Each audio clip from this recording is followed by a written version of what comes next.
আসসালামু আলাইকুম, hello everyone.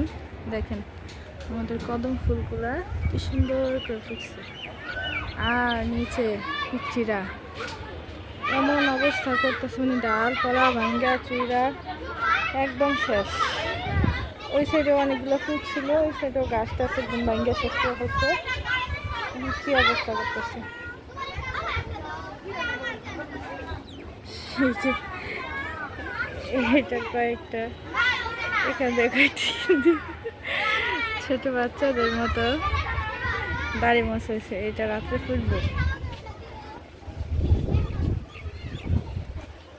এখানে কি সুন্দর লাগে,